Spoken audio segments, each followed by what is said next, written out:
제발 돌아보지 마. 나를 알아보면 난 끝이야. 이게 제발 꿈이길. 내 심장이 미친 듯이 뛰고 있었습니다. 차창 밖 빗속에 쓰러진 세 사람을 보는 순간 온몸이 얼어붙었습니다. 15년 전 나를 배신한 사람, 지은이었습니다. 그런데 왜일까요? 가슴이 이렇게 찢어지는 이유가 진흙탕에 주저앉은 두 아이가 보였습니다. 소년이 눈빛이 낯이 익었습니다. 마치 거울을 보는 것처럼 나는 차문을 열어야 할지 도망쳐야 할지 판단할 수 없었습니다. 지금부터 저희 이야기를 시작하려고 합니다. 오늘도 바쁘겠군. 박진우는 최신형 벤츠 뒷좌석에 몸을 기댄 채 눈을 감고 있었습니다. 차 안에는 바흐의 골드베르크 변주곡이 은은하게 흐르고 있었고 시원한 에어컨 바람이 피부를 부드럽게 어루만졌습니다. 진우는 손목에 2천만 원짜리 스위스 시계를 힐끗 보며 작게 한숨을 쉬었습니다. 맞춤 제작한 이탈리아산 정장 안감의 부드러운 감촉이 느껴졌습니다. 500만 원이 넘게 든 옷이었지만 이제는 그저 일상일 뿐이었습니다. 회장님, 곧 회사에 도착합니다. 전용 기사 김 씨의 차분한 목소리가 들렸습니다. 진우는 고개를 끄덕이며 태블릿을 켰습니다. 오늘 일정을 확인하려던 순간 기사가 속도를 늦추며 말했습니다. 저기 좀 보세요, 회장님. 진우가 고개를 들었습니다. 신호등 앞 옆 차선 인도 쪽에서 낡은 자전거 한 대가 위태롭게 흔들리고 있었습니다. 페인트가 벗겨진 고물 자전거였습니다. 앞쪽 짐바지에는 비닐로 덮인 신문 다발이 가득 실려 있었고 안장에는 여자 한 명이, 뒤에는 두 명의 아이가 위태롭게 매달려 있었습니다. 무리하게 타네요. 저러다 사고 나겠어요. 기사가 혀를 차는 순간이었습니다. 딸그락. 자전거 체인이 끊어지는 소리가 새벽 공기를 갈랐습니다. 아! 짧은 비명과 함께 자전거가 옆으로 쓰러졌습니다. 세 사람이 동시에 아스팔트 바닥으로 넘어졌고 비닐에 쌓인 신문 다발들이 사방으로 흩어졌습니다. 신문들이 바람에 날리며 도로 위에 널브러졌습니다. 진우의 심장이 쿵하고 뛰었습니다.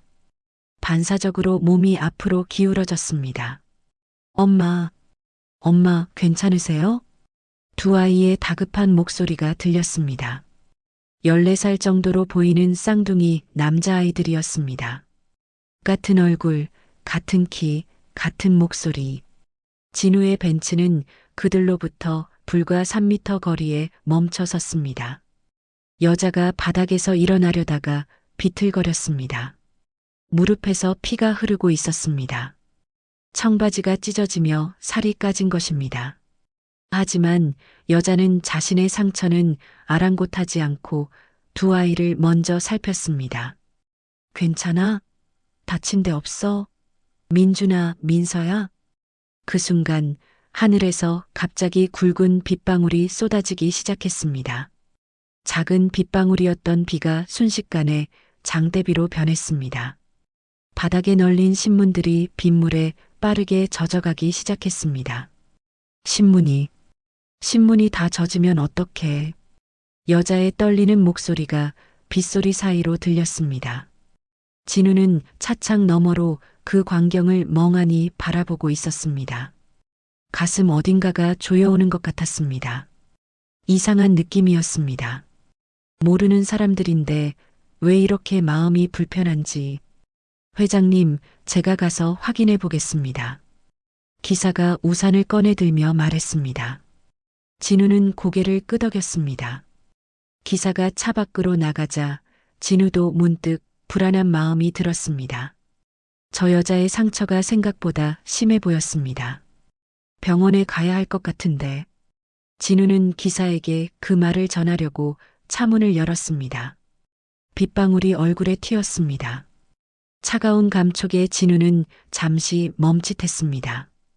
그때 여자가 무릎을 끌며 신문을 주우려고 몸을 숙이는 순간 가로등 불빛이 그녀의 얼굴을 비췄습니다.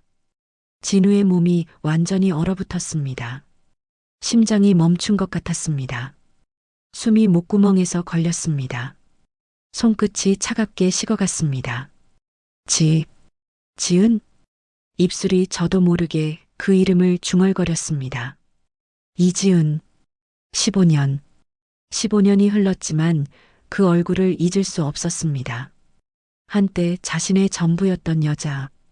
임신 2개월이었던 그녀를 차갑게 버리고 떠났던 그날의 얼굴. 하지만 지금 눈앞의 지은은 너무나 달라져 있었습니다. 한때 빛나던 얼굴은 고단함으로 가득했습니다. 피부는 거칠어져 있었고 눈가에는 깊은 주름이 패여 있었습니다. 42이면 아직 젊은 나이인데 지은은 마치 50대처럼 보였습니다. 손은 노동으로 갈라져 있었고 입고 있는 옷은 색이 발해 있었습니다. 진우는 두 아이에게 시선을 돌렸습니다. 쌍둥이. 지은이 임신했던 아이들이었습니다. 자신이 내 아이가 아니다라고 단정하고 버렸던 그 아이들. 한 아이는 지은과 똑같은 눈매를 가지고 있었습니다. 다른 아이는 진우는 숨이 막혔습니다. 다른 아이는 자신의 어린 시절 사진과 똑같은 얼굴이었습니다. 이마선, 눈매, 입모양까지 의심할 여지가 없었습니다. 내 아들이다. 진우의 다리에서 힘이 빠졌습니다. 차문에 손을 짚고 겨우 균형을 잡았습니다. 머릿속이 하얗게 변했습니다. 15년 전 강혜원이 보여줬던 DNA 검사 결과서 친자가 아닙니다라고 적힌 그 서류. 지은이 다른 남자와 찍힌 사진들. 모든 게 거짓이었단 말인가? 민준아, 빨리 신문 주워. 아침 배달 늦으면 안 돼. 지은의 목소리가 떨리고 있었습니다. 무릎의 통증을 참으며 신문을 챙기는 모습에서 필사적인 절박함이 느껴졌습니다. 엄마, 병원 가야 돼요. 피가 너무 많이 나요. 괜찮아. 엄마는 괜찮아. 신문부터 챙기자. 민준이라고 불린 아이가 자전거를 일으키려 애쓰고 있었습니다. 14살 아이의 가느다란 팔에 힘줄이 솟았습니다. 하지만 체인이 끊어진 자전거는 꿈쩍도 하지 않았습니다. 이거 완전히 고장났어요, 엄마. 그럼 끌고 가야지. 어떻게 오늘 배달 못하면. 지은의 목소리에 절망이 섞여 있었습니다. 진우는 그 모습을 보며 가슴이 찢어지는 것 같았습니다. 입안이 바싹 말라왔습니다. 손이 떨렸습니다. 몇 걸음만 나가면 닿을 수 있는 거리였지만 진우의 발은 땅에 붙은 듯 움직이지 않았습니다. 기사 김 씨가 우산을 들고 지은에게 다가갔습니다. 아주머니, 괜찮으세요? 병원에 가셔야겠는데요. 괜찮습니다. 저희는 괜찮아요. 지은이 고개를 저으며 말했습니다. 민준과 민서가 어머니를 부축하며 함께 자전거를 끌기 시작했습니다.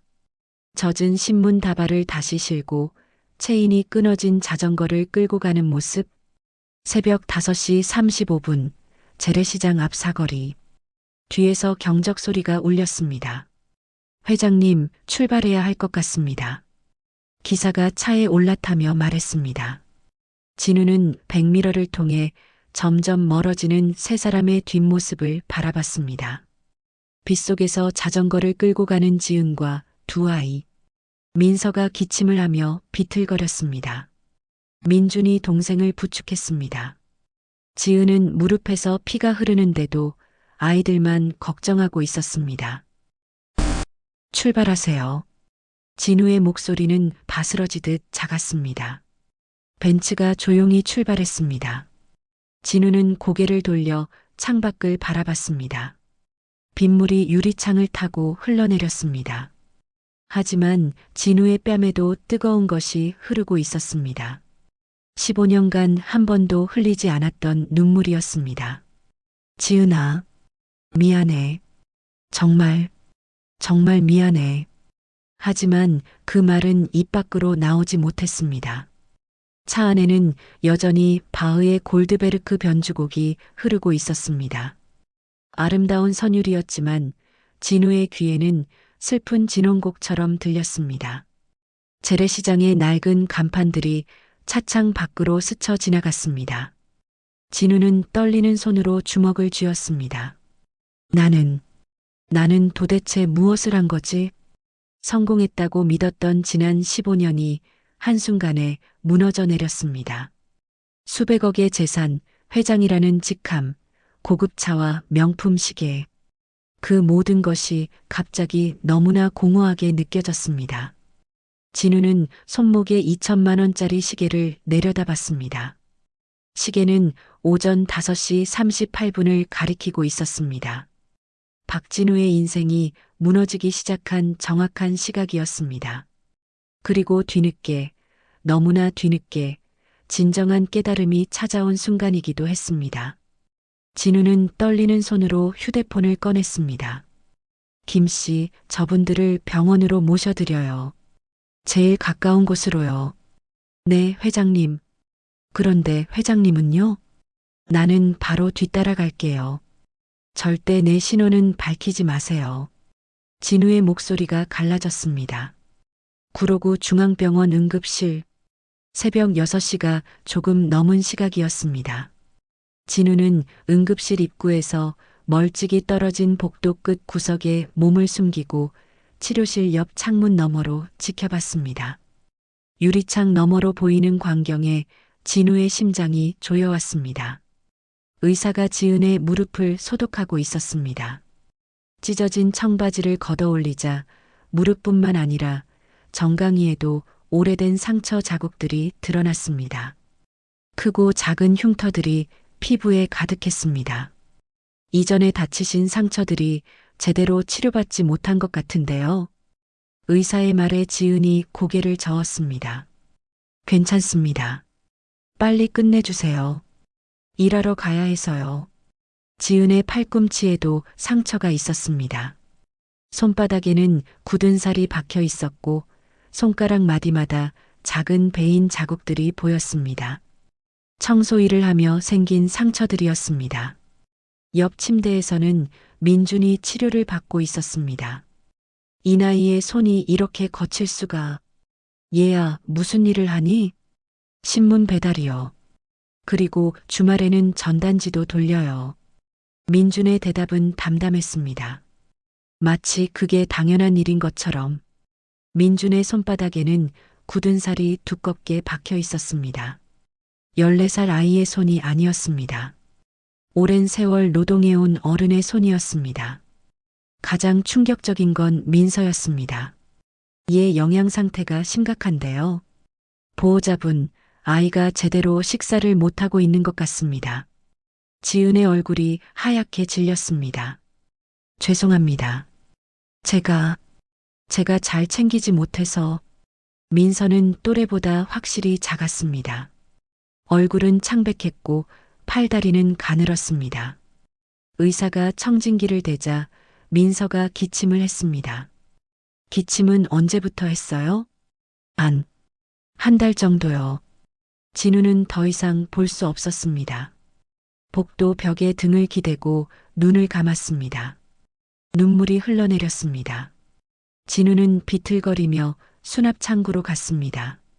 직원이 자리를 비운 사이 재빨리 신용카드를 꺼내 카운터에 올려두고 쪽지를 썼습니다. 3번 치료실 환자분들 치료비 전액과 추가 검사비 200만 원 선납합니다. 절대 환자분들께 제 신원 밝히지 마십시오. 치료가 끝나고 지은과 아이들이 수납 창구로 갔습니다. 치료비가 얼마예요? 이미 결제되셨는데요. 익명의 분이 선납하셨어요. 지은은 멍한 표정으로 예약증을 받아들었습니다. 진우는 운전기사에게 전화를 걸었습니다. 김 씨, 저분들 집까지 안전하게 모셔다 드려요. 그리고 절대 제 얘기는 하지 마세요. 1시간 후 진우는 회사 32층 회장실로 올라갔습니다. 박 과장? 네, 회장님. 이지은이라는 사람과 그녀의 아이들에 대해 모든 것을 조사해 주세요. 사는 곳, 하는 일, 생활 패턴, 아이들 학교, 건강 상태까지 전부요. 사설 탐정도 고용하고요. 최대한 빨리 가지만 절대 들키면 안 돼요. 알겠습니다. 며칠 정도 시간을 주시면 사흘 안에 보고 받고 싶어요. 박 과장이 나가고 진우는 혼자 남았습니다. 그날 밤 진우는 회장실 소파에서 15년 전을 떠올렸습니다. 2010년 3월 지은이 임신 2개월이었습니다. 좁지만 따뜻한 20평 빌라에서 신혼의 행복에 젖어 있던 그때였습니다. 초인종이 울렸습니다. 정장 차림의 중년 남자가 서 있었습니다. 박진우 씨 맞으십니까? 저는 한진그룹 법무팀 이성민 변호사입니다. 거실에 앉은 변호사는 서류 봉투를 꺼냈습니다. 박진우 씨, 당신의 아버지 박상철 씨는 한진그룹 고 회장님의 혼외자였습니다. 박진우 씨는 회장님의 유일한 혈육입니다. 유산 3천억 원을 상속받게 될 것입니다. 진우의 머리가 하얗게 변했습니다. 3천억 원. 상상할 수도 없는 금액이었습니다. 변호사가 돌아간 후 진우는 지은을 안았습니다. 지은아, 우리 이제 행복하게 살 수 있을 것 같아. 하지만 그 행복은 일주일도 가지 못했습니다. 사흘 후 누군가 진우의 휴대폰으로 사진들을 보내왔습니다. 발신자 표시는 없었습니다. 사진 속에는 지은이 낯선 남자와 카페에서 마주 앉아 있었습니다. 다정하게 웃으며 대화하는 모습, 남자가 지은의 손을 잡는 모습, 그리고 이틀 후 또 다른 봉투가 도착했습니다. DNA 검사 결과서였습니다. 태아와 박진우의 친자 관계 불일치. 진우는 그 서류를 들고 지은 앞에 섰습니다. 너 다른 남자 만났어? 지은의 얼굴이 하얗게 질렸습니다. 무슨 소리예요? 당신 지금 이 사진들, 이 남자가 누구야? 그건 대학 선배예요. 우연히 만나서. 우연? 이렇게 여러 번을? 그리고 이 DNA 검사는 어떻게 설명할 거야? 뱃속의 아이가 내 아이가 아니래. 그럴 리 없어요. 당신 아이가 맞아요. 거짓말하지 마. 넌 내가 돈을 상속받는다는 걸 미리 알고 있었던 거 아니야? 그날 밤 진우는 집을 나왔습니다. 지은의 울부짖는 목소리가 뒤에서 들렸습니다. 여보, 제발. 오해해요. 당신 아기가 맞다고요. 하지만 진우는 돌아보지 않았습니다. 이혼 서류는 일주일 만에 처리됐습니다. 진우는 지금 회장실 소파에서 그때를 떠올리며 온몸을 떨었습니다. DNA 검사 결과가 가짜였을 가능성, 사진들이 조작됐을 가능성, 왜 그 생각을 하지 못했을까? 아니, 사실은 알고 있었습니다. 믿고 싶지 않았던 겁니다. 갑자기 찾아온 3천억 원이라는 행운 앞에서 가난했던 과거를 지우고 싶었던 겁니다. 지은과의 평범한 행복이 그 행운을 빼앗아 갈까봐 두려웠던 겁니다. 그래서 도망친 겁니다. 진우는 책상으로 가서 밤을 꼬박 새우며 창밖을 바라봤습니다. 서울의 야경이 반짝이고 있었습니다. 하지만 그 모든 빛이 진우에게는 너무나 차갑게 느껴졌습니다. 새벽 5시 진우의 휴대폰이 울렸습니다. 회장님, 죄송합니다. 이렇게 이른 시간에. 하지만 급한 보고가 있어서요. 이지은 씨와 아이들에 대한 기초조사가 끝났습니다. 회장님, 직접 보셔야 할 것 같습니다. 진우의 심장이 쿵하고 내려앉았습니다. 진실을 마주할 시간이 다가오고 있었습니다. 사흘이 지났습니다. 진우는 회장실 책상 앞에 앉아 있었습니다. 책상 위에는 두꺼운 봉투 하나가 놓여 있었습니다. 박 과장이 가져온 조사 보고서였습니다. 진우는 한참 동안 그 봉투를 바라보기만 했습니다. 손이 떨려서 쉽게 열 수가 없었습니다. 저 안에는 15년간 자신이 외면해온 진실이 담겨 있을 테니까요. 심호흡을 한 번 하고 봉투를 열었습니다. 첫 페이지에는 지은의 사진이 있었습니다. 재래시장에서 찍은 사진이었습니다. 앞치마를 두르고 반찬을 담고 있는 모습. 얼굴에는 깊은 피로가 묻어났습니다. 진우는 천천히 페이지를 넘겼습니다. 이지은 42세. 현 거주지 구로구 가리봉동 반지하 월세. 보증금 500만 원. 월세 35만 원. 반지하. 진우의 가슴이 조였습니다. 15년 전 함께 살던 빌라는 비록 좁았지만 햇빛이 잘 드는 2층이었습니다. 그런데 지금은 반지하에서 살고 있다니. 현재 직업 구로시장 반찬가게 운영. 오전 6시부터 오후 2시까지. 새벽 청소 아르바이트. 새벽 4시부터 5시 30분까지. 진우는 손가락으로 시간을 계산했습니다. 새벽 4시에 일어나 5시 30분까지 청소 일을 하고 집에 돌아가 아이들을 깨우고 아침을 준비한 뒤 6시에 다시 시장으로 나가 오후 2시까지 일합니다. 거의 10시간을 쉬지 않고 일하는 거였습니다. 월 평균 수입 120만 원.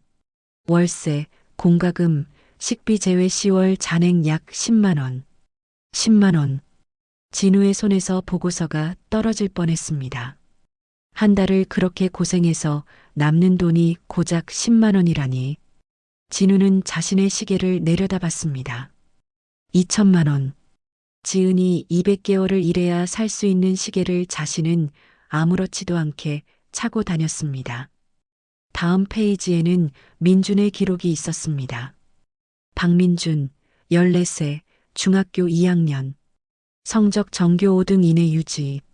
새벽 5시부터 6시까지 신문 배달. 주말에는 전단지, 배포 아르바이트. 월 평균 수입 30만 원. 전액 생활비로 어머니께 전달. 진우의 눈에 눈물이 맺혔습니다. 14살. 14살 아이가 매일 새벽 5시에 일어나 신문을 돌리고 번 돈을 전액 어머니께 드린다니. 보고서에는 더 충격적인 내용이 있었습니다. 2023년 7월 박민준 학생이 전단지 배포 중 불량 청소년 3명에게 폭행당하고 당일 수입 8만 원을 빼앗김. 경찰 신고 없이 넘어감. 이유 보복이 두려워서. 진우의 주먹이 떨렸습니다. 아들이 폭행을 당했는데 경찰에 신고조차 못했다니. 같은 해 9월 수학여행비 30만 원을 마련하지 못해 불참. 담임교사 면담 기록 민준 학생은 수학여행 가고 싶어 하지 않는다고 했으나 실제로는 경제적 이유로 판단됨. 진우는 보고서를 책상에 내려놓고 얼굴을 감쌌습니다. 숨이 막혔습니다. 민서의 기록은 더 가슴 아팠습니다. 박민서, 14세, 중학교 2학년. 성적 중위권. 특기 미술. 초등학교 재학 시 각종 미술대회 수상 경력 다수. 2021년 서울시 학생미술대회 금상. 2022년 전국 청소년 미술대회 은상. 진우의 눈이 커졌습니다. 민서가 그림을 그린다는 것도 상을 받았다는 것도 처음 알았습니다. 중학교 진학 후 미술활동 중단. 이후 미술학원비 월 40만 원 부담 불가. 현재 독학으로 그림 연습 중이나 재료비 부족으로 어려움 겪음. 학교 미술교사 의견 타고난 재능이 있으나 전문 교육 없이는 발전 어려움. 진우는 손으로 입을 막았습니다. 재능이 있는 아이가 돈이 없어서 꿈을 포기해야 한다니. 2024년 3월 학교 상담 기록 박민서 학생이 또래 학생들로부터 가난하다는 이유로 따돌림 당함. 낡은 옷과 신발 때문에 놀림받음. 어머니께 말씀드리지 않고 혼자 견뎌옴. 상담 후 상황 개선되었으나 민서 학생의 자존감 저하 우려됨. 진우의 눈에서 눈물이 흘러내렸습니다. 자신의 아들이 학교에서 가난하다고 놀림받고 있었다니. 보고서는 계속 이어졌습니다. 이지은 씨 건강 기록 2022년 9월 과로로 인한 실신으로 응급실 이송, 급성 탈진 및 영양실조 진단, 입원 권유받았으나 당일 퇴원, 이후 입원비 부담 및 일 공백 불가. 진우는 책상을 움켜쥐었습니다. 지은이 쓰러질 정도로 일했다니. 그것도 영양실조까지. 박민서 학생 건강기록 만성기관지염 및 천식 증상. 정기적 치료 필요하나 병원비 부담으로 약국 약으로만 대처. 최근 증상 악화 추세. 진우의 손이 떨렸습니다. 민서가 아픈데 제대로 치료받지 못하고 있었습니다. 마지막 페이지를 넘기려던 진우의 손이 멈췄습니다. 뭔가 두려웠습니다. 더 이상 견딜 수 없을 것 같았습니다. 하지만 진우는 천천히 마지막 페이지를 펼쳤습니다. 그리고 그곳에서 진우의 세계가 완전히 무너지는 문장을 발견했습니다. 민준, 민서 쌍둥이의 DNA 검사 결과 마이너스 박진우 씨와 99.99% 친자관계 일치. 진우의 손에서 보고서가 떨어졌습니다. 종이들이 바닥에 흩어졌습니다. 진우는 그 자리에서 무릎을 꿇었습니다. 으아! 신음 같은 소리가 목구멍에서 새어나왔습니다. 아니, 비명이었습니다.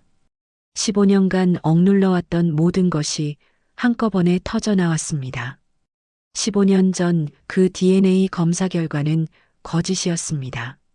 누군가 조작한 거짓 서류였습니다. 저 아이들은 진짜 자신의 아들들이었습니다. 진우는 바닥에 엎드려 오열했습니다. 미안해. 미안해. 정말 미안해. 15년간 자신이 저지른 끔찍한 실수. 자신의 친자녀를 버리고 살았다는 죄책감이 한꺼번에 밀려왔습니다. 자신은 200평 펜트하우스에서 살면서 저 아이들은 반지하에서 살았습니다. 자신은 한 끼에 수십만 원짜리 식사를 하면서 저 아이들은 영양실조에 시달렸습니다. 자신은 2천만 원짜리 시계를 차면서 지은은 한 달에 10만 원밖에 남지 않는 삶을 살았습니다. 내가 뭘 한 거지? 내가 도대체 뭘 한 거야? 진우는 바닥을 주먹으로 쳤습니다. 손에서 피가 났지만 아프지 않았습니다. 이 고통은 아무것도 아니었습니다. 한참을 울고 나서야 진우는 겨우 몸을 일으켰습니다. 창밖을 바라봤습니다. 서울의 야경이 펼쳐져 있었습니다. 화려한 빌딩들, 반짝이는 불빛들, 모두가 부러워하는 성공의 증거들이었습니다. 하지만 진우에게는 모두 공허했습니다. 진우는 흩어진 보고서를 하나하나 주워 담았습니다.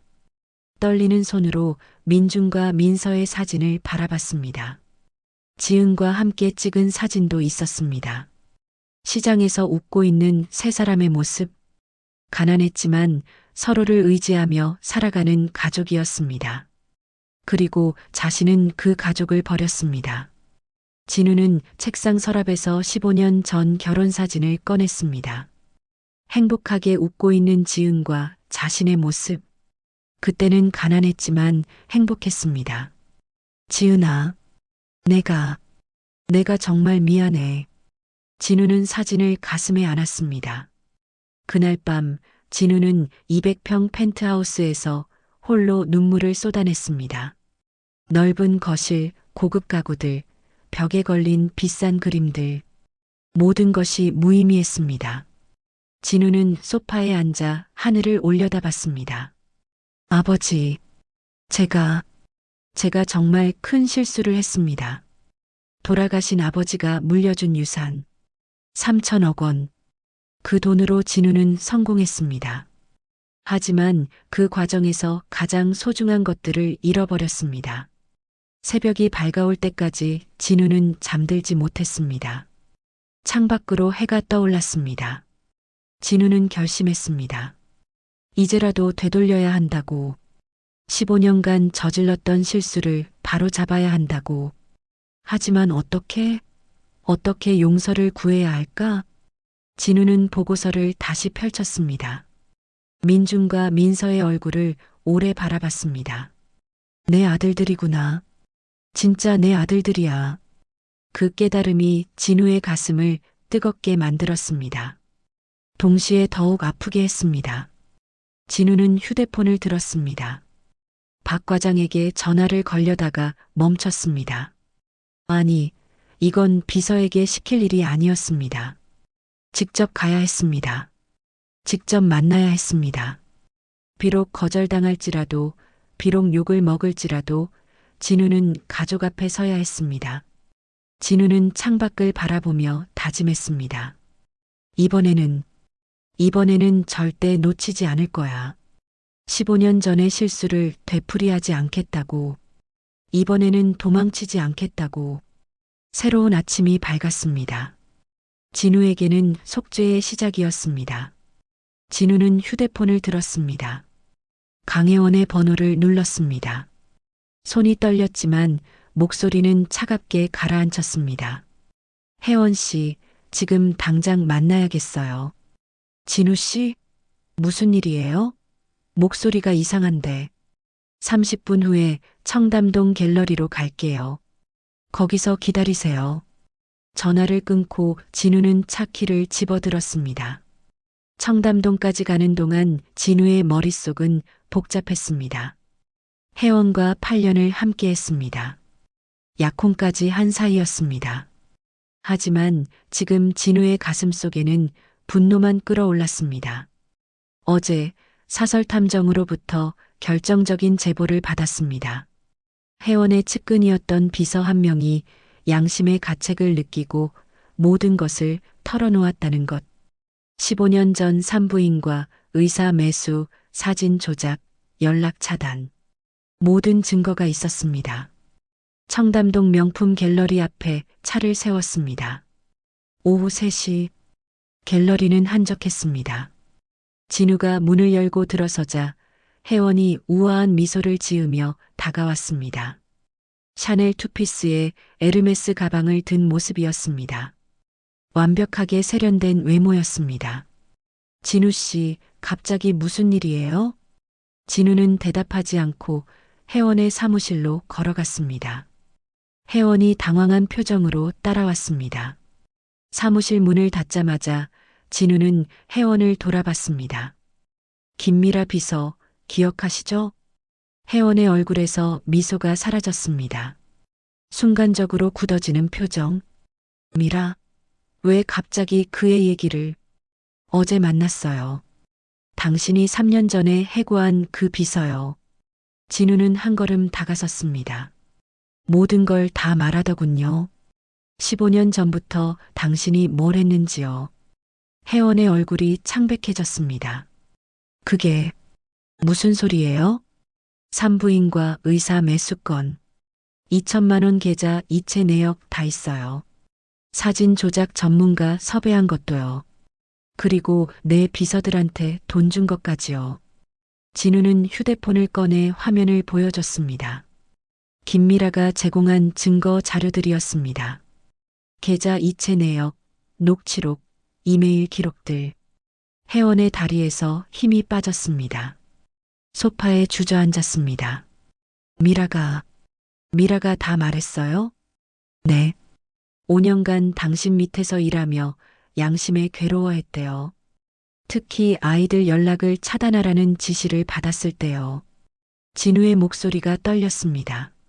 지은이가 연락했었죠? 혜원은 고개를 숙였습니다. 대답하지 않았습니다. 대답하세요. 했어요. 몇 번이나요? 처음 몇 년간은. 자주요. 진우는 주먹을 쥐었습니다. 손톱이 손바닥을 파고들었습니다. 뭐라고 연락했는데요? 아이들이 아프다고, 도움이 필요하다고. 혜원의 목소리가 작아졌습니다. 그걸 다 차단했어요? 혜원은 대답하지 않았습니다. 진우는 다시 휴대폰을 조작했습니다. 김미라의 녹취 파일을 재생했습니다. 혜원 사장님, 이지은 씨한테서 또 연락 왔어요. 아이가 응급실에 실려갔다는데. 차단해. 박 회장님이 알면 안 돼. 하지만 아이가 위험하다는데요. 내가 책임질게. 그냥 차단해. 혜원의 목소리가 녹음기에서 흘러나왔습니다. 차갑고 단호한 목소리였습니다. 진우는 휴대폰을 끄고 혜원을 바라봤습니다. 이제 더 이상 거짓말하지 마세요. 김미라가 모든 증거를 넘겼어요. DNA 검사 조작, 사진 조작, 연락 차단.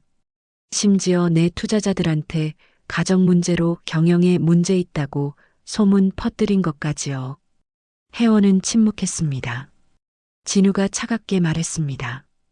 지금 제대로 설명하지 않으면 더 큰 벌을 받게 될 거예요. 김미라가 제공한 증거만으로도 사문서 위조, 명예훼손, 업무방해로 실형이 가능해요. 하지만 당신이 직접 자백하고 진실을 말하면 조금이라도 참작될 수 있을 거예요. 진우는 의자를 당겨 앉으며 혜원을 똑바로 바라봤습니다. 선택하세요. 끝까지 부인하고 최대한의 처벌을 받을 건가요? 아니면 솔직하게 털어놓고 최소한의 양심이라도 보여줄 건가요? 혜원은 한참 동안 고개를 숙이고 있었습니다. 손이 떨리고 있었습니다. 마침내 혜원이 천천히 고개를 들었습니다. 눈가가 붉어져 있었습니다. 알았어요. 말할게요. 혜원의 목소리는 체념한 듯 가라앉아 있었습니다. 2010년 3월이었어요. 한진그룹 이성민 변호사가 제 갤러리에 왔을 때 우연히 당신 얘기를 들었어요. 박진우라는 청년이 3천억 원을 상속받는다고요. 혜원은 창가로 걸어갔습니다. 그게 당신이라는 걸 알았을 때 충격이었어요. 대학 때 내가 그렇게 좋아했던 후배. 나를 거절하고 가난한 여자랑 결혼한 후배가 재벌 상속자가 된다니. 받아들일 수 없었어요. 그래서 내 가정을 파괴한 거예요? 사람을 시켜 당신을 조사했어요. 좁은 빌라에서 임신한 아내와 행복하게 사는 모습을 봤죠. 그게 더 화가 났어요. 혜원이 돌아섰습니다. 눈에는 이상한 빛이 어려 있었습니다. 그래서 계획을 세웠어요. 빚에 쪼들리는 산부인과 의사를 찾아내 2천만 원을 줬어요. 가짜 DNA 검사 결과를 만들라고요. 사진 조작 전문가도 고용했어요. 이지은 씨를 미행해서 대학 선배 만나는 걸 찍었죠. 진우는 혜원에게 다가갔습니다. 미쳤군요. 완전히 미쳤어. 조작한 사진과 가짜 검사 결과를 당신한테 익명으로 보냈어요. 쉬웠어요. 갑자기 3천억 원을 손에 쥔 남자는 누구든 의심하게 돼 있으니까요. 혜원의 목소리가 떨렸습니다. 15년이에요. 15년간 당신이 그 여자한테 돌아갈까봐 계속 감시했어요. 비서들을 매수해서 연락을 차단했어요. 투자자들한테 소문을 퍼뜨려 당신이 사업에만 집중하게 만들었어요. 진우의 몸이 떨렸습니다. 그리고 10년 전 드디어 당신과 만났죠. 우연을 가장해서요. 우연이 아니었어요? 물론 아니죠. 다 계획이었어요. 당신 스케줄을 파악하고 자주 가는 레스토랑에서 마주친 거예요.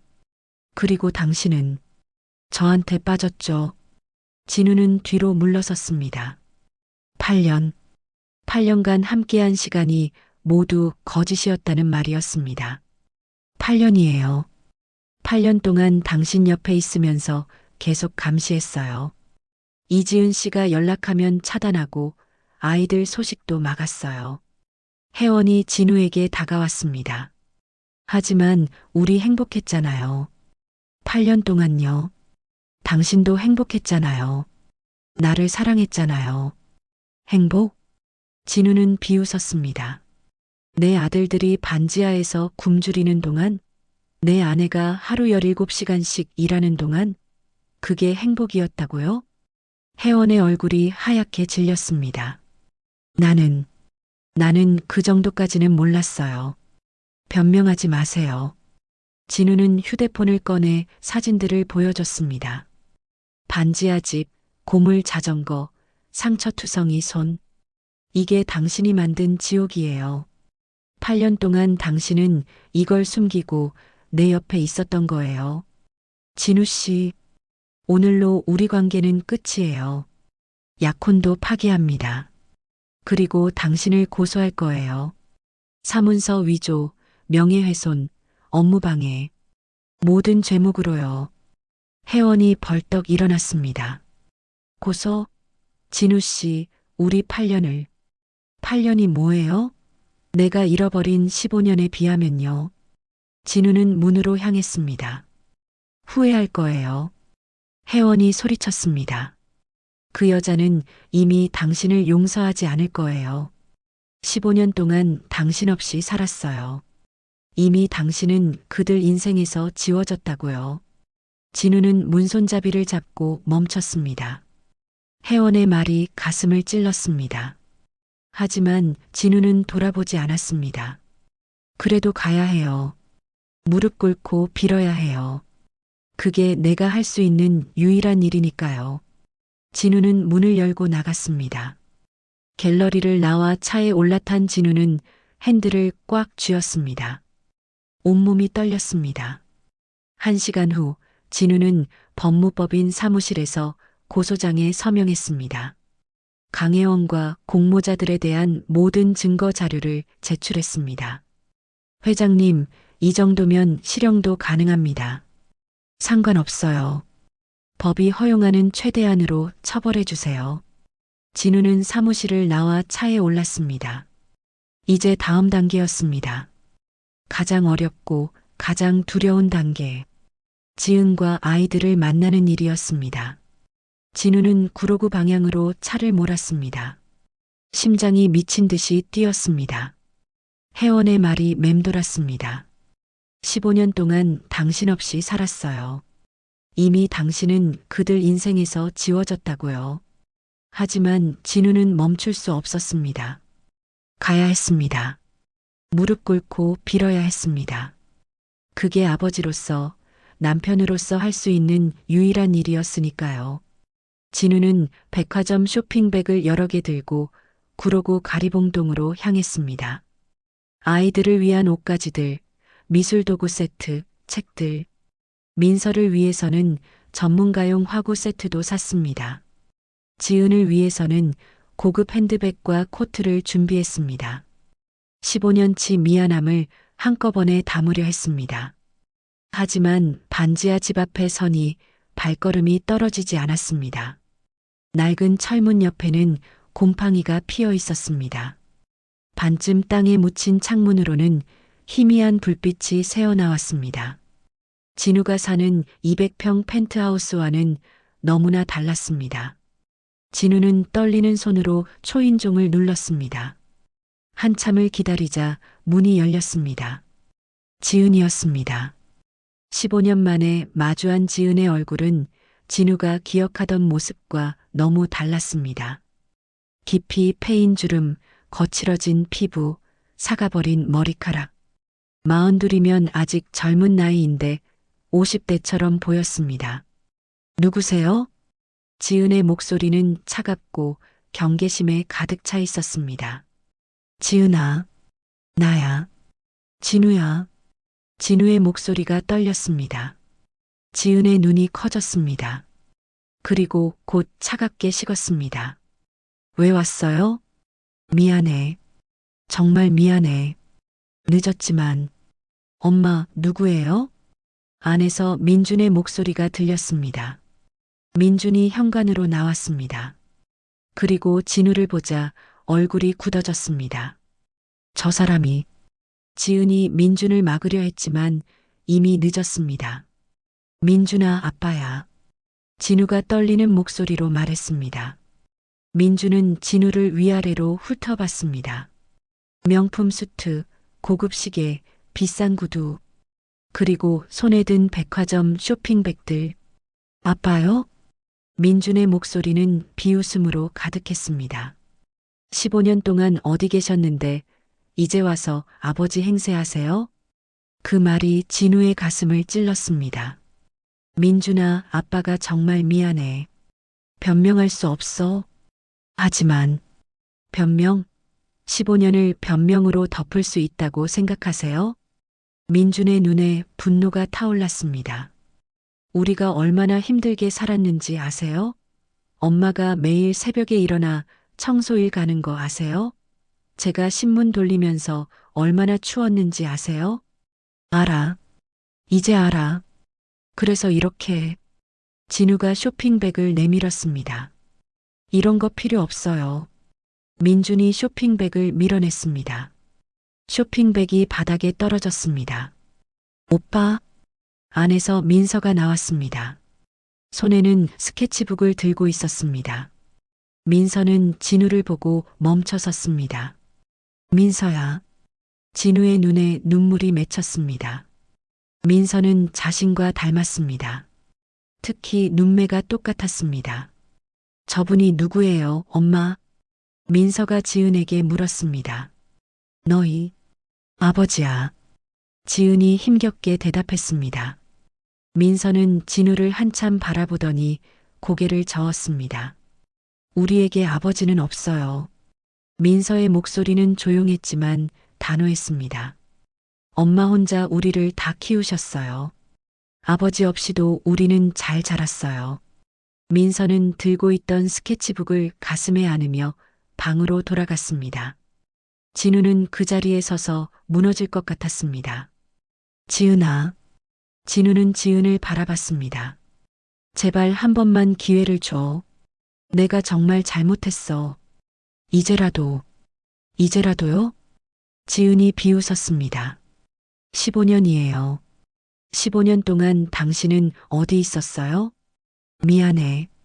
나는 속았어. 혜원이가 날 속였어. DNA 검사 결과도 가짜였고 사진들도 조작된 거였어. 진우는 주머니에서 서류들을 꺼냈습니다. 진짜 DNA 검사 결과, 혜원의 범죄 증거들. 이것 봐. 민준이와 민서는 내 아들들이 맞아. 내가 속았던 거야. 지은은 서류를 받아들지 않았습니다. 그게 중요해요? 당신이 속았든 안 속았든 결과는 같아요. 당신은 우리를 버렸어요. 지은아, 내가 당신을 얼마나 사랑했는데요. 지은의 목소리가 떨렸습니다. 정말 미치도록 사랑했어요. 함께 가난해도 행복할 수 있다고 믿었어요. 그런데 당신은 돈이 생기고 나니 저와 아이를 바로 외면했죠. 돈 앞에 당신은 제가 사랑하던 사람이 아니었어요. 진우는 고개를 숙였습니다. 변명할 수 없었습니다. 그러니 지금 저는 당신을 마주할 생각조차 없어요. 당신 없이도 우리는 잘 살았어요. 이제 와서 동정하지 마세요. 지은은 진우의 손에 든 명함과 돈봉투를 보았습니다. 병원비도 당신이 낸 거 알아요. 갚을게요. 갚을 필요 없어. 내 아이들이잖아. 당신 아이들이라고요? 민준이 다시 나왔습니다. 저희는 당신 자식이 아니에요. 당신이 버린 순간 끝난 거예요. DNA가 일치하든 안 하든 상관없어요. 당신은 15년 동안 아버지가 아니었어요. 민주는 명함과 봉투를 집어 찢어버렸습니다. 종이 조각들이 바닥에 흩어졌습니다. 민준아, 이제 그만 가세요. 우리 인생에 다시 나타나지 마세요. 민준이 문을 닫으려 했습니다. 잠깐만 제발. 진우가 문을 잡았습니다. 손 치우세요. 민준의 목소리는 얼음처럼 차가웠습니다. 진우는 천천히 손을 뗐습니다. 할 수 있는 게 아무것도 없었습니다. 문이 쾅 닫혔습니다. 진우는 닫힌 문 앞에 서서 한참을 움직이지 못했습니다. 다리에 힘이 빠졌습니다. 벽에 기대어 겨우 서 있었습니다. 찢어진 명함 조각들이 발밑에 흩어져 있었습니다. 바닥에 떨어진 쇼핑백들, 15년치 미안함을 담으려 했던 선물들이 모두 거부당했습니다. 진우는 비틀거리며 계단을 올라갔습니다. 반지하에서 지상으로 올라가는 몇 개의 계단이 이렇게 힘들 줄 몰랐습니다. 한 계단 한 계단이 천근만근처럼 무거웠습니다. 계단 끝에서 진우는 뒤를 돌아봤습니다. 반지하 창문 너머로 세 사람의 실루엣이 보였습니다. 지은은 소파에 앉아 고개를 숙이고 있었습니다. 어깨가 떨리는 것이 울고 있는 것 같았습니다. 민주는 창가에 서서 이쪽을 바라보고 있었습니다. 주먹을 꽉 쥔 채 분노와 슬픔이 뒤섞인 표정이었습니다. 민서는 스케치북을 안고 방 구석에 웅크리고 있었습니다. 작고 연약한 모습이었습니다. 진우의 눈에서 눈물이 흘러내렸습니다. 내가 저 사람들한테 무슨 짓을 한 거지. 15년. 15년이라는 시간이 이렇게 무겁고 되돌릴 수 없는 것인지 이제야 깨달았습니다. 진우는 차로 돌아왔습니다. 운전석에 앉았지만 시동을 걸 수 없었습니다. 손이 떨려서 키를 잡을 수조차 없었습니다. 핸들에 머리를 기대고 진우는 소리 없이 울었습니다. 혜원의 말이 맴돌았습니다. 15년 동안 당신 없이 살았어요. 이미 당신은 그들 인생에서 지워졌다고요. 맞았습니다. 혜원의 말이 맞았습니다. 진우는 이미 그들의 인생에서 지워진 사람이었습니다. 아버지도 남편도 아닌 그저 낯선 사람. 돈 많은 낯선 사람. 그럼 이제 어떻게 해야 하지? 포기해야 할까요? 그들이 원하는 대로 사라져야 할까요? 하지만 진우는 포기할 수 없었습니다. 이제 막 진실을 알았습니다. 민준과 민서가 자신의 아들들이라는 것을, 15년간 지옥 같은 삶을 살았다는 것을.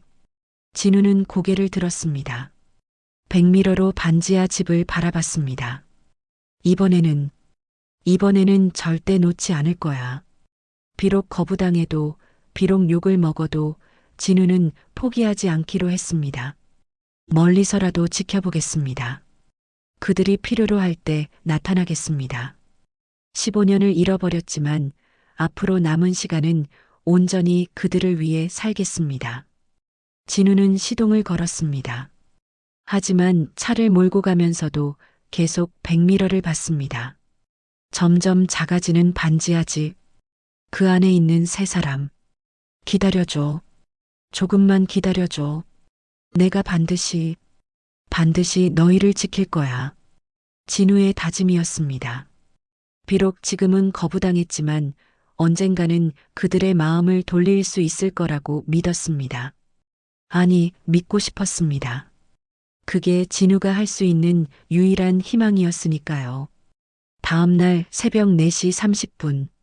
진우는 구로구 가리봉동 골목 어귀에 차를 세웠습니다. 멀리서 반지하 집이 보이는 위치였습니다. 어둠 속에서 희미한 불빛 하나가 켜졌습니다. 지은이었습니다. 진우는 차에서 내려 골목 모퉁이에 몸을 숨겼습니다. 5분 후 지은이 집 밖으로 나왔습니다. 낡은 점퍼를 입고 청소도구가 든 가방을 메고 있었습니다. 걸음이 무거웠습니다. 진우의 가슴이 조였습니다. 새벽 4시 30분. 대부분의 사람들이 잠든 시간에 지은은 일터로 향하고 있었습니다. 지은이 멀어지자 진우는 다시 차로 돌아왔습니다. 하지만 시동을 걸지 않았습니다. 기다렸습니다. 1시간이 지났습니다. 새벽 5시 30분. 반지하 집 불이 다시 켜졌습니다. 민준이었습니다. 진우는 차에서 내려 다시 골목 모퉁이로 갔습니다. 민준이 고물 자전거를 끌고 나왔습니다. 짐바디에는 신문 다발이 실려 있었습니다. 14살 아이가 새벽에 신문을 돌리러 가고 있었습니다. 민준은 자전거에 올라탔습니다. 체인이 끊어진 자전거라 페달을 밟기가 힘들어 보였습니다. 그래도 민준은 꾸준히 페달을 밟으며 언덕길을 올라갔습니다. 진우는 멀리서 따라갔습니다. 민준이 눈치채지 못하게 거리를 두었습니다. 민준은 골목골목을 돌며 신문을 배달했습니다. 각 집 문 앞에 신문을 놓고 다시 자전거를 타고 다음 집으로 향했습니다. 비탈길을 오를 때는 자전거에서 내려 밀고 갔습니다. 땀이 이마에 맺혔습니다. 찬 새벽 공기 속에서 민준의 입에서는 하얀 김이 나왔습니다. 진우는 그 모습을 보며 자신의 과거를 떠올렸습니다. 25살 때 자신도 새벽 아르바이트를 했었습니다. 전단지를 돌리고 우유를 배달하고 그때는 힘들었지만 희망이 있었습니다. 지은과 함께할 미래가 있었습니다. 하지만 민준에게는 무엇이 있을까요? 14살 아이가 새벽에 일어나 신문을 돌리는 이유는 단 하나였습니다. 가족을 위해서. 진우의 눈에 눈물이 맺혔습니다. 1시간 후 민주는 신문 배달을 마치고 집으로 돌아갔습니다. 진우는 차로 돌아와 계속 기다렸습니다. 오전 7시 민준과 민서가 교복을 입고 집에서 나왔습니다. 학교에 가는 시간이었습니다. 두 아이는 나란히 걸어갔습니다. 민준의 어깨가 처져 있었습니다. 피곤한 모습이었습니다. 민서는 가방에서 스케치북을 꺼내 무언가를 보여줬습니다. 민준이 웃으며 고개를 끄덕였습니다. 그 모습을 보며 진우는 가슴이 아팠습니다. 저 아이들은 서로를 의지하며 살아가고 있었습니다. 아버지 없이도. 오전 8시 진우는 구로시장으로 향했습니다. 시장 안쪽 작은 반찬 가게에 지은이네 반찬이라는 간판이 붙어 있었습니다. 진우는 맞은편 골목에 서서 지켜봤습니다. 지은이 김치통을 나르고 있었습니다. 20kg은 좋게 될 것 같은 무거운 통이었습니다. 지은은 통을 들다가 비틀거렸습니다. 허리를 잡으며 인상을 찌푸렸습니다. 진우는 달려가고 싶었습니다. 도와주고 싶었습니다. 하지만 발이 떨어지지 않았습니다. 어제 거부당한 기억이 생생했습니다. 지은은 잠시 쉬다가 다시 김치통을 들었습니다. 그리고 가게 안으로 옮겼습니다. 손님들이 하나둘 찾아오기 시작했습니다. 이모, 깍두기 500g 주세요. 네, 잠시만요. 지은의 목소리는 밝았습니다. 손님 앞에서는 웃고 있었습니다. 하지만 진우는 알 수 있었습니다. 그 웃음 뒤에 숨겨진 피로와 고통을. 오후 2시 지은이 가게 문을 닫았습니다. 8시간 동안 쉬지 않고 일한 것입니다. 지은은 걸어서 집으로 향했습니다. 걸음이 느렸습니다. 허리를 자주 만졌습니다. 진우는 멀리서 따라갔습니다. 지은이 집에 도착하자마자 소파에 쓰러지듯 앉았습니다. 창문 너머로 보이는 모습이었습니다. 한참을 그렇게 앉아 있다가 겨우 일어나 부엌으로 갔습니다. 저녁 준비를 시작했습니다. 오후 5시 민준과 민서가 집에 돌아왔습니다. 창문이 조금 열려 있어서 대화 소리가 들렸습니다. 엄마, 오늘 저녁은 뭐예요? 된장찌개. 민서 좋아하는 거. 와, 좋아요. 민서의 목소리가 밝았습니다. 진우는 담벼락에 기대서서 그 소리를 들었습니다. 평범한 가족의 저녁 풍경. 하지만 그 평범함을 만들기 위해 지은이 얼마나 고생하는지 진우는 알고 있었습니다. 저녁 8시 민서가 방 창가에 앉아 그림을 그리고 있었습니다. 진우는 골목 끝에서 망원경으로 봤습니다. 미안했지만 달리 방법이 없었습니다. 민서는 낡은 색연필로 무언가를 그리고 있었습니다. 집중하는 모습이 진지했습니다. 그림을 다 그리고 나서 스케치북에 무언가를 썼습니다. 진우는 망원경으로 겨우 글자를 읽을 수 있었습니다. 언젠가 큰 작가가 되어 엄마를 편하게 해드리겠다. 진우의 가슴이 무너졌습니다. 14살 아이가 가져야 할 꿈이 자신의 미래가 아니라 어머니의 편안함이라니. 진우는 차로 돌아왔습니다. 핸들을 잡은 손이 떨렸습니다. 그날 밤 진우는 펜트하우스로 돌아왔습니다. 200평의 넓은 거실, 고급 가구들, 벽에 걸린 비싼 그림들, 모든 것이 공허했습니다. 진우는 소파에 앉아 하루 종일 본 것들을 떠올렸습니다.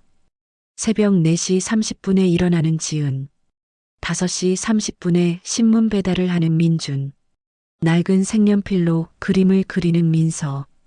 이게 내가 만든 거야. 내가 벌인 결과야.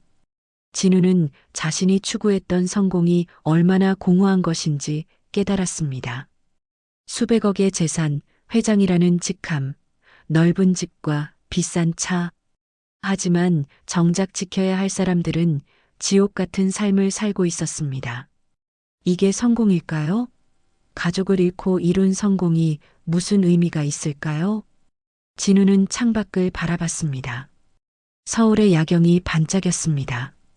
아름다웠지만 차가웠습니다. 내가 어떻게 해야 하지? 포기할 수는 없었습니다. 하지만 다가갈 용기도 나지 않았습니다.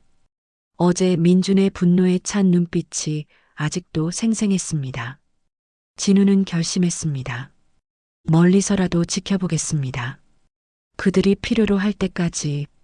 언젠가 기회가 온다면 그때 다시 다가가겠습니다. 지금은 그저 그림자처럼 그들을 지키는 것만으로도 좋겠습니다. 그게 15년간 아버지 노릇을 하지 못한 자신이 할 수 있는 유일한 일이었으니까요. 일주일이 지났습니다. 진우는 매일 멀리서 가족들을 지켜봤습니다. 다가가지는 못했지만 적어도 그들이 안전한지 확인할 수 있었습니다. 오후 3시 진우의 휴대폰이 울렸습니다. 탐정이었습니다. 회장님, 큰일입니다. 민서 학생이 학교에서 사고가 났어요. 진우의 심장이 멈춘 것 같았습니다. 뭐라고요? 어디예요? 구로중앙병원 응급실입니다. 지금 바로 가시는 게 좋을 것 같습니다. 진우는 전화를 끊고 차 키를 집어들었습니다. 손이 떨렸습니다. 병원까지 가는 20분이 20년처럼 느껴졌습니다. 신호등이 모두 빨간불로 보였습니다. 진우는 경적을 울리며 차선을 바꿔가며 달렸습니다. 제발 무사해라. 병원 응급실에 도착했을 때 진우는 복도에서 지은과 민준을 봤습니다. 지은은 의자에 앉아 얼굴을 감싸고 있었습니다. 어깨가 들썩였습니다. 울고 있는 것이었습니다. 민준은 벽에 기대서서 주먹을 쥔 채 서 있었습니다. 진우는 조심스럽게 다가갔습니다. 무슨 일이에요? 지은이 고개를 들었습니다. 눈이 빨갛게 충혈되어 있었습니다. 당신이 왜 여기? 탐정한테 연락받았어요. 민서가 어떻게 된 거예요? 그때 의사가 나왔습니다. 보호자분이시죠? 지은이 벌떡 일어났습니다. 네, 저예요. 우리 민서 괜찮아요? 의사의 표정이 심각했습니다. 일단 안으로 들어오시죠. 진우도 따라 들어갔습니다. 민준이 진우를 노려봤지만 막지는 않았습니다. 상담실에서 의사가 엑스레이 사진을 보여줬습니다. 학교 3층 미술실에서 전시회 준비하다가 계단 난간이 무너지면서 추락했습니다. 오른팔이 심하게 부러졌어요. 엑스레이 사진에는 부서진 뼈들이 보였습니다. 여러 조각으로 갈라져 있었습니다. 팔뼈가 여러 조각으로 부서졌고 신경과 힘줄도 손상됐습니다. 즉시 정밀 재건 수술을 받지 않으면 평생 팔을 제대로 쓸 수 없습니다. 지은의 얼굴이 하얗게 질렸습니다. 수술하면 괜찮아지는 거죠? 최선을 다하겠습니다. 하지만 신경 손상이 심해서 완전히 회복될지는 장담할 수 없습니다. 그럼 그림은? 지은의 목소리가 떨렸습니다. 그림을 그리는 건 재활 치료를 잘 받으면 가능할 수도 있습니다. 하지만 지금 상태로는 확실히 말씀드리기 어렵습니다. 진우는 의사에게 물었습니다. 수술비는 얼마나 듭니까? 정밀 재건 수술이라 비용이 많이 나갑니다. 대략 3천만 원 정도 예상됩니다. 3천만 원. 진우에게는 큰 돈이 아니었습니다. 하지만 지은에게는 천문학적인 금액이었습니다. 지은이 비틀거렸습니다. 민준이 어머니를 붙잡았습니다. 우리 집을 팔면. 지은이 중얼거렸습니다. 엄마, 우리 집은 월세잖아요. 민준의 목소리가 떨렸습니다. 그럼 어떡해? 그때 응급실 안에서 민서의 목소리가 들렸습니다. 엄마. 지은이 급히 응급실로 달려갔습니다. 진우와 민준도 따라갔습니다. 침대에 누운 민서의 오른팔에는 임시 부목이 대어져 있었습니다. 얼굴은 창백했고 눈에는 눈물이 고여 있었습니다. 민서야. 지은이 민서의 손을 잡았습니다. 엄마, 제 손이 안 움직여요. 민서가 울먹였습니다. 괜찮아. 수술하면 괜찮아질 거야. 그림은 어떡해요? 엄마를 편하게 해드리려고 작가가 되려고 했는데. 민서야, 그런 생각하지 마. 내 몸이 먼저야. 이제 꿈도 끝났어요, 엄마. 민서가 울부짖었습니다. 진우는 그 모습을 보며 가슴이 찢어지는 것 같았습니다. 자신의 아들이 꿈을 이뤄가고 있었습니다. 복도로 나온 지은과 민주는 막막한 표정이었습니다. 제가 학교 그만두고 일할게요. 민준이 말했습니다. 안 돼, 민준아. 넌 공부해야 해. 하지만 3천만 원을 어떻게 구해요? 엄마 혼자서는 불가능해요. 민준도 울고 있었습니다. 진우는 더 이상 참을 수 없었습니다. 수술비는 제가 냅니다. 지은과 민준이 진우를 돌아봤습니다. 당신, 제발 받아주세요. 민서의 미래가 걸린 문제예요. 당신 돈 필요 없어요. 민준이 소리쳤습니다. 우리 스스로 해결할 거예요. 어떻게요? 3천만 원을 어떻게 구하실 건데요? 진우의 목소리도 높아졌습니다. 민서가 평생 팔을 못 쓰게 되는 걸 지켜볼 건가요? 민주는 대답하지 못했습니다. 주먹만 떨고 있었습니다. 지은이 한참을 고민하다가 입을 열었습니다. 민준아, 엄마 안 돼요. 저 사람 돈을 받으면. 민서 생각해야지. 지은의 목소리가 떨렸습니다. 자존심 부릴 때가 아니야. 지은은 진우를 바라봤습니다. 눈에는 눈물이 가득했습니다. 고맙습니다. 작은 목소리였지만 진우에게는 크게 들렸습니다. 당신 돈 빌리는 거예요. 나중에 꼭 갚을게요. 갚을 필요 없어요. 내 아들이잖아요. 아들이라고 부르지 마세요. 민준이 쏘아붙였습니다. 당신한테 우리는 아들이 아니에요. 진우는 입술을 깨물었습니다. 아무 말도 할 수 없었습니다. 1시간 후 진우는 수납창구에서 3천만 원을 결제했습니다. 신용카드를 긋는 손이 떨렸습니다. 돈 때문이 아니었습니다. 자신의 아들이 수술대에 오를 거라는 생각 때문이었습니다. 수술은 5시간이 걸렸습니다. 진우는 수술실 밖 복도에서 지은 민준과 함께 기다렸습니다. 아무도 말하지 않았습니다. 무거운 침묵만 흘렀습니다. 밤 9시 수술실 문이 열렸습니다. 의사가 나왔습니다. 수술은 잘 끝났습니다. 세 사람 모두 안도의 한숨을 쉬었습니다. 하지만 신경 손상이 심해서 재활이 중요합니다. 최소 6개월은 집중 치료를 받아야 해요. 그림은 그릴 수 있나요? 지은이 떨리는 목소리로 물었습니다. 재활 치료를 잘 받으면 가능할 겁니다. 하지만 시간이 걸릴 거예요. 민서가 회복실로 옮겨졌습니다. 지은과 민준이 먼저 들어갔습니다. 진우는 문 밖에서 창문 너머로 지켜봤습니다. 마취에서 깨어난 민서가 눈을 떴습니다. 지은이 민서의 손을 잡았습니다. 민준이 동생의 이마를 쓰다듬었습니다. 따뜻한 가족의 모습이었습니다. 하지만 진우는 그 안에 없었습니다. 유리창 너머로 바라보는 것만이 허락된 사람이었습니다. 진우는 복도 벤치에 앉았습니다. 온몸에 힘이 빠졌습니다. 이게 내가 할 수 있는 전부구나. 돈을 내는 것. 그게 진우가 할 수 있는 유일한 역할이었습니다. 아버지로서가 아니라 그저 돈 많은 남이었습니다. 진우의 눈에서 눈물이 흘러내렸습니다.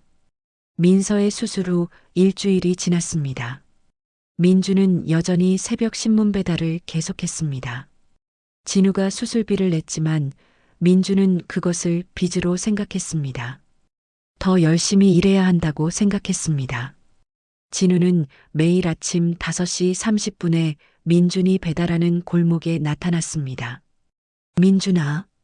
진우가 조심스럽게 다가갔습니다. 내가 도와줄게. 신문 좀 나눠줘. 필요 없어요. 민주는 차갑게 대답했습니다. 그냥 가세요. 제발 아빠가 도와주고 싶어. 고급 시계 차고 정장 입으려고 우릴 버리고 이제 와서 마음 편하려는 거 너무 이기적이에요. 민준의 목소리에는 분노가 섞여 있었습니다. 하지만 진우는 포기하지 않았습니다. 다음 날도 그 다음 날도 같은 자리에 나타났습니다. 일주일째 되는 날 민준의 표정이 조금 흔들렸습니다. 왜 이러세요?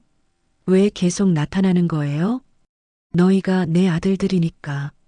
진우의 대답은 간단했습니다. 민준은 더 이상 말하지 않았습니다. 하지만 진우를 쫓아내지도 않았습니다.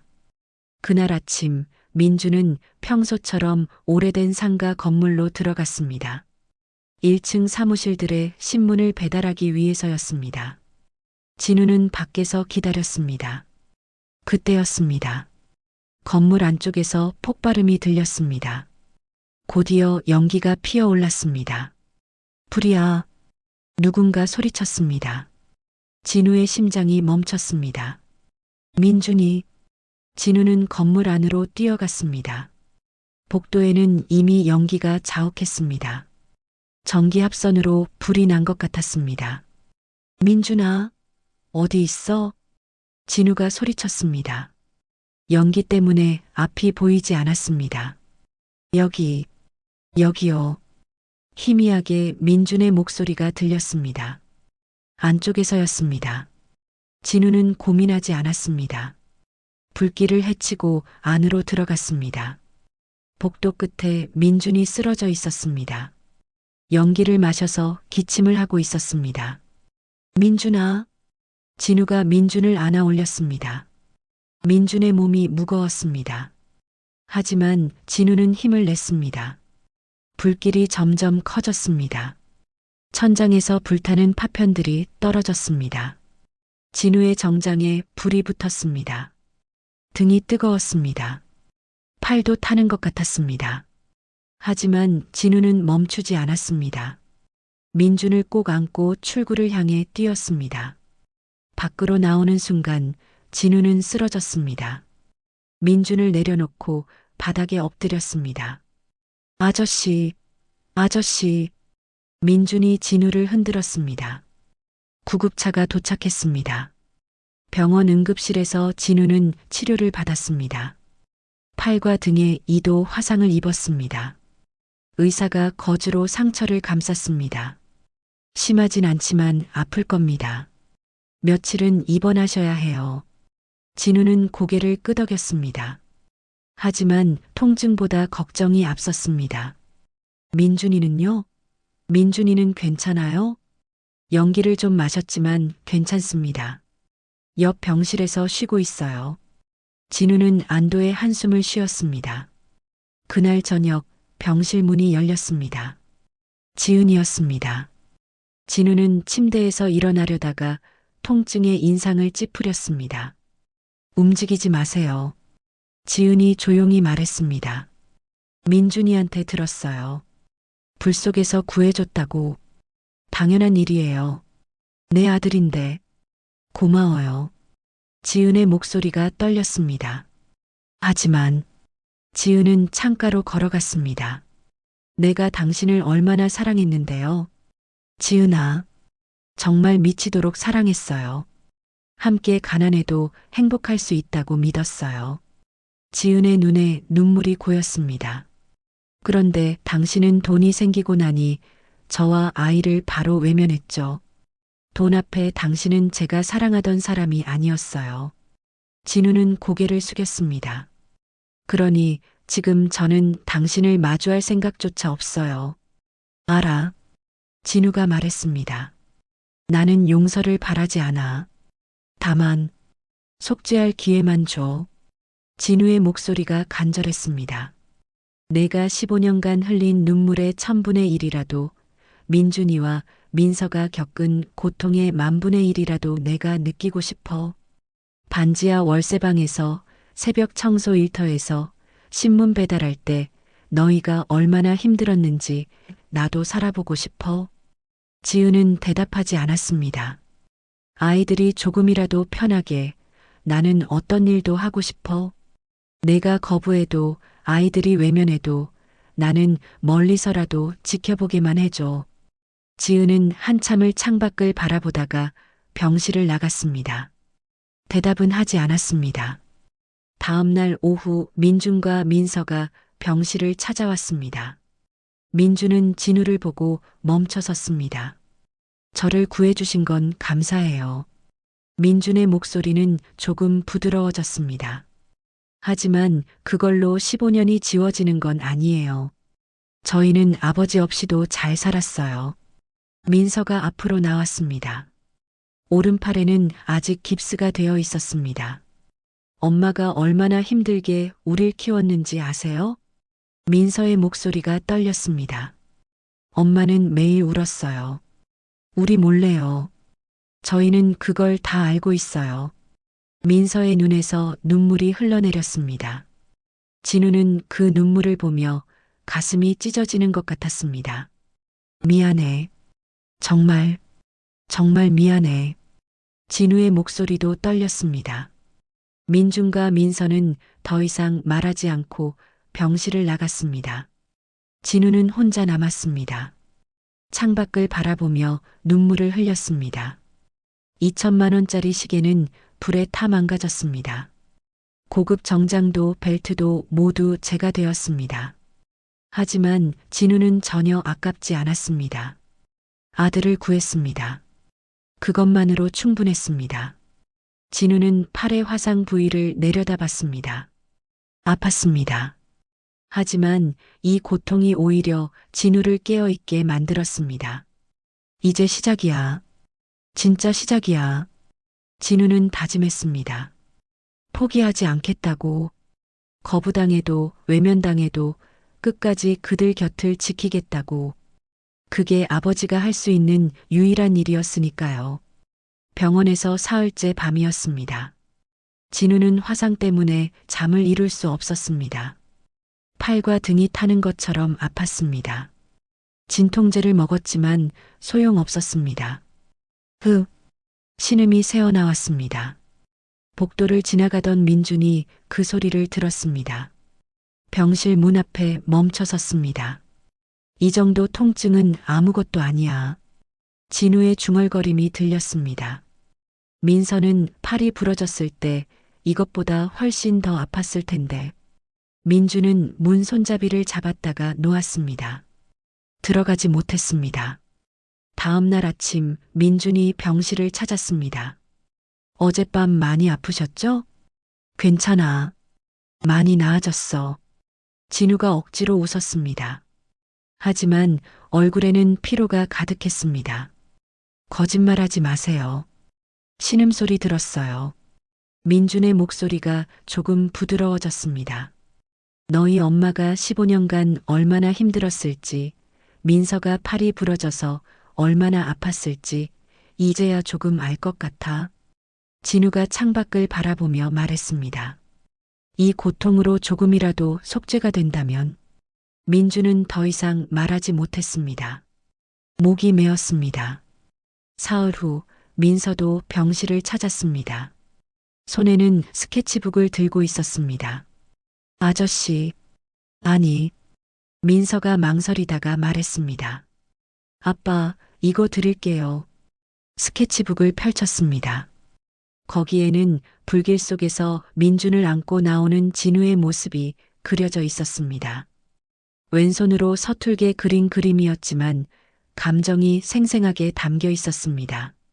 진우의 눈에 눈물이 고였습니다. 민서야, 고마워. 정말 고마워. 재활치료 열심히 하고 있어요. 곧 오른손으로도 그릴 수 있을 것 같아요. 그럼 좋겠다. 우리 민서 꿈 포기하면 안 돼. 그날 저녁 민준이 병실을 나가며 문 앞에서 작게 말했습니다. 빨리 나으세요. 진우는 그 말을 듣고 가슴이 뜨거워졌습니다. 일주일 후 진우는 퇴원했습니다. 회사로 돌아온 첫날 진우는 긴급 임원 회의를 소집했습니다. 제 경영권 50%를 전문 경영인에게 넘기겠습니다. 회의실이 술렁였습니다. 회장님, 무슨 말씀이신지. 이제는 회장이 아니라 아버지로 살겠습니다. 진우의 목소리는 확고했습니다. 15년을 일만 하며 살았습니다. 그 결과 가장 소중한 것들을 잃었죠. 이제는 다릅니다. 그날부터 진우의 삶이 바뀌었습니다. 매일 오후 5시에 퇴근했습니다. 임원들이 놀라워했지만 진우는 흔들리지 않았습니다. 재활병원 앞에서 민서를 기다렸습니다. 아빠. 민서가 반갑게 손을 흔들었습니다. 오늘 치료 어땠어? 선생님이 많이 좋아졌대요. 이제 곧 오른손으로 연필도 잡을 수 있을 것 같아요. 그래. 우리 민서 최고야. 진우는 민서의 손을 잡고 집까지 함께 걸었습니다. 새벽 5시 30분, 진우는 민준의 집 앞에서 기다렸습니다. 민준이 자전거를 끌고 나왔습니다. 진우를 보고 멈칫했습니다. 같이 가도 될까? 네. 민준의 대답이 조금 빨라졌습니다. 둘은 나란히 골목을 돌았습니다. 진우가 신문 다발의 절반을 나눠 들었습니다. 명품 수트 대신 운동복을 입고 2천만 원짜리 시계 대신 1,000원짜리 손목시계를 차고 있었습니다. 아빠, 힘드시면 쉬셔도 돼요. 괜찮아. 아빠도 옛날에 이런 일 많이 했어. 이 주일이 지나자 민준이 먼저 말했습니다. 아버지, 오늘 신문 배달 같이 갈래요? 그 한마디에 진우의 가슴이 뜨거워졌습니다. 그럼, 물론이지. 오전 8시, 진우는 구로시장으로 갔습니다. 지은이 반찬 가게 앞에 앞치마를 두르고 섰습니다. 뭐 하는 거예요? 지은이 당황해서 물었습니다. 도와주려고요. 김치통 옮기는 거 제가 할게요. 필요 없어요. 제발이요. 일 배우고 싶어요. 진우의 간청에 지은이 한숨을 쉬었습니다. 알았어요. 하지만 방해하면 바로 내보낼 거예요. 진우는 김치통을 날랐습니다. 손님들에게 반찬을 담아주었습니다. 서툴렀지만 열심히 했습니다. 아니, 저 양반이 누구야? 회장님이라던데? 진짜? 저렇게 일도 하네? 시장 상인들이 수군거렸습니다. 저 양반 진심이네. 매일 나와서 일하더라. 김 사장이 떡집에서 지켜보며 말했습니다. 한 달이 지났습니다. 어느 날 저녁, 4사람이 반지하 집에서 함께 저녁을 먹었습니다. 아빠, 오늘 재활 선생님이 그러는데 제가 다음 달부터는 붓도 잡을 수 있대요. 민서가 신나서 말했습니다. 정말? 우리 민서 대단한데? 아빠 손잡고 치료하니까 힘이 나요. 민서의 말에 진우의 눈시울이 붉어졌습니다. 아버지, 내일 신문 배달 일찍 끝내고 같이 아침 먹어요. 민준도 자연스럽게 말했습니다. 그래, 좋지. 지은은 말없이 밥을 먹었습니다. 하지만 입가에 미세한 미소가 번졌습니다. 그날 밤 진우가 집으로 돌아가려 하자 민준이 현관까지 나왔습니다. 아버지, 조심히 들어가세요. 응. 내일 봐. 진우는 계단을 올라가다가 뒤를 돌아봤습니다. 민준이 창문 너머로 손을 흔들고 있었습니다. 진우도 손을 흔들었습니다. 차에 올라탄 진우는 한참을 시동을 걸지 못했습니다. 눈물이 흘러내렸습니다. 행복의 눈물이었습니다. 15년 만에 처음 느끼는 진짜 행복이었습니다. 돈도 명예도 권력도 아닌 가족과 함께하는 평범한 일상. 그것이 진정한 성공이었습니다. 진우는 이제 알았습니다. 자신이 15년간 찾아 헤맸던 것이 바로 이것이었다는 것을. 얼음처럼 차갑게 얼어붙었던 가족의 마음이 조금씩 녹고 있었습니다. 아직 갈 길이 멀었습니다. 하지만 진우는 포기하지 않을 것입니다. 천천히 한 걸음씩 진짜 아버지가 되어갈 것입니다. 1년이 흘렀습니다. 서울시립미술관 대강당 전국 청소년 미술대회 시상식이 열렸습니다. 진우는 객석 맨 앞에 앉아 무대를 바라봤습니다. 옆에는 지은과 민준이 함께였습니다. 대상 수상자를 발표하겠습니다. 구로중학교 3학년 박민서 학생. 박수 소리가 터져 나왔습니다. 민서가 무대로 올라갔습니다. 오른손으로 상패를 받았습니다. 1년 전 그림을 그릴 수 없을지도 모른다던 그 손으로 수상 소감 부탁드립니다. 제 작품 제목은 불 속의 아버지입니다. 민서의 목소리가 울렸습니다. 1년 전 오빠를 구하려고 불 속에 뛰어드신 아버지의 모습을 그렸어요. 15년 늦게 찾아오셨지만 이제는 진짜 우리 아빠입니다. 진우의 눈에서 눈물이 흘러내렸습니다. 옆에서 지은이 진우의 손을 꽉 잡았습니다. 무대 뒤 스크린에 민서의 작품이 크게 비쳤습니다. 불길 속에서 민준을 안고 나오는 진우의 모습. 얼굴에는 고통이 가득했지만 아들을 지키려는 필사적인 눈빛이 생생했습니다. 그날 저녁 식당에서 가족이 함께 축하 식사를 했습니다. 민서야, 정말 자랑스러워. 진우가 민서의 머리를 쓰다듬었습니다. 아빠 덕분이에요. 아빠가 재활 치료 때마다 같이 가주셔서 포기하지 않을 수 있었어요. 아버지. 민준이 입을 열었습니다. 저도 소식이 있어요. 민준은 가방에서 봉투를 꺼냈습니다. 과학고 합격 통지서였습니다. 수석 합격이요. 장학금도 받게 됐어요. 지은이 놀라서 민준을 안았습니다. 민준아, 정말 아버지 덕분에 꿈을 포기하지 않을 수 있었어요. 민준이 진우를 바라봤습니다.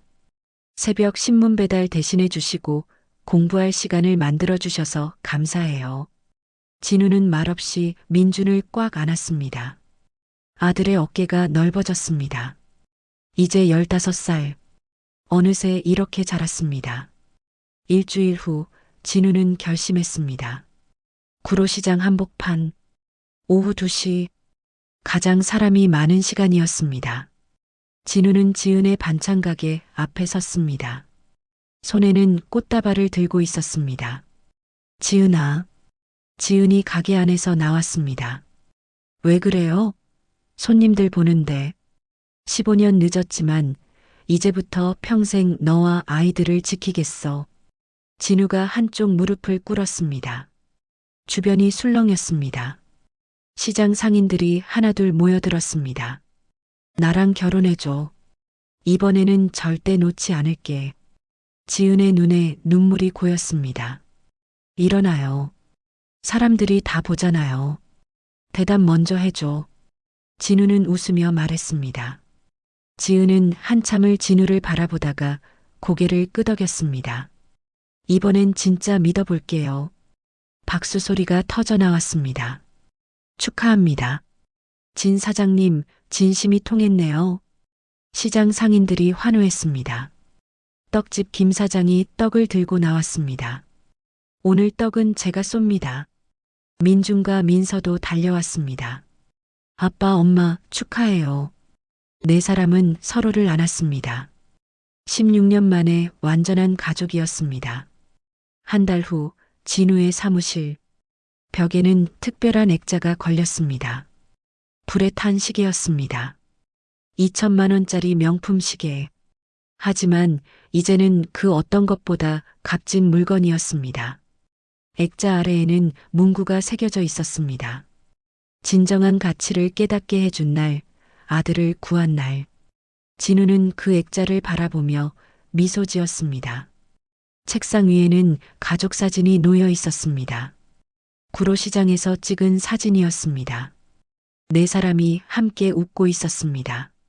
민준과 민서가 양쪽에서 진우의 어깨에 손을 올리고 있었습니다. 지은은 진우의 팔을 꼭 잡고 있었습니다. 진우는 사진 속 자신의 얼굴을 봤습니다. 처음으로 진심으로 웃고 있었습니다. 16년 전 가난했지만 행복했던 그때의 웃음이었습니다. 하지만 이제는 더 깊고 단단한 웃음이었습니다. 잃어버렸던 것을 되찾은 사람의 웃음이었습니다. 노크 소리가 들렸습니다. 회장님, 회의 시간입니다. 알겠습니다. 금방 갈게요. 진우는 자리에서 일어났습니다. 하지만 시계를 보고 멈췄습니다. 오후 5시였습니다. 회의 내일로 미뤄주세요. 오늘은 민서 재활치료 마지막 날이에요. 네, 알겠습니다. 진우는 가방을 들고 사무실을 나섰습니다. 예전에는 밤 10시까지 일했습니다. 주말도 없었습니다. 그게 성공이라고 믿었습니다. 하지만 이제는 달랐습니다. 오후 5시면 퇴근했습니다. 주말에는 가족과 함께 시간을 보냈습니다. 그게 진정한 성공이었습니다. 재활병원 앞에서 민서가 기다리고 있었습니다. 아빠, 오늘 마지막 치료지? 어때? 완벽해요. 선생님이 이제 완전히 회복됐대요. 민서가 오른손을 펴보였습니다. 손가락이 자유롭게 움직였습니다. 우리 민서 대단한데? 이제 뭐든지 그릴 수 있겠네. 네. 다음 작품은 가족 초상화 그릴 거예요. 우리 넷이 다 같이 웃고 있는 거요. 둘은 손을 잡고 집으로 걸어갔습니다. 그날 밤 반지하가 아닌 새 집에서 네 사람이 저녁을 먹었습니다. 진우가 마련한 따뜻한 투룸 아파트였습니다. 크지는 않았지만 햇빛이 잘 들었습니다. 아빠, 오늘 학교에서 선생님이 그러시는데 제가 전교 1등 했대요. 민준이 신나서 말했습니다. 우리 민준이 최고야. 지은이 민준의 머리를 쓰다듬었습니다. 엄마, 이제 시장일 그만두고 쉬세요. 민서가 말했습니다. 괜찮아. 엄마는 일하는 게 좋아. 하지만 이제는 아빠가 도와주니까 힘들지 않아. 지은이 진우를 바라보며 웃었습니다. 진우는 그 웃음을 보며 가슴이 벅찼습니다. 16년 전 좁은 빌라에서 함께 꿈꾸던 미래가 이제야 이루어졌습니다. 돌아서 온 길이었지만 그래서 더 소중했습니다. 그날 밤 진우는 창밖을 바라봤습니다. 서울의 야경이 여전히 반짝였습니다. 하지만 이제는 차갑게 느껴지지 않았습니다. 따뜻했습니다. 옆에서 지은이 다가와 진우의 팔을 잡았습니다. 행복해요? 응, 정말 행복해. 진우는 지은을 안았습니다. 이것이 진정한 성공이었습니다. 돈도 권력도 명예도 아닌 사랑하는 사람들과 함께하는 평범한 일상. 16년이 걸렸지만 진우는 마침내 찾았습니다. 진짜 행복을, 그리고 진짜 자신을요. 저는 이 가족을 보며 인생에서 가장 중요한 것이 무엇인지 다시 생각하게 되었습니다. 늦었다고 포기하지 않고 매일 한 걸음씩 다가간 아버지의 진심의 깊은 울림을 받았습니다. 상처를 딛고 다시 손을 맞잡은 가족의 모습에서 진정한 사랑의 의미를 느꼈습니다. 다시 시작할 용기를 낸 모든 이들을 진심으로 응원합니다. 지금까지 지혜로운 이야기였습니다. 어디서 듣고 계신가요? 댓글로 남겨주시면 더 반갑게 인사드릴게요. 좋아요와 구독을 해주시면 저에게 큰 힘이 됩니다. 감사합니다.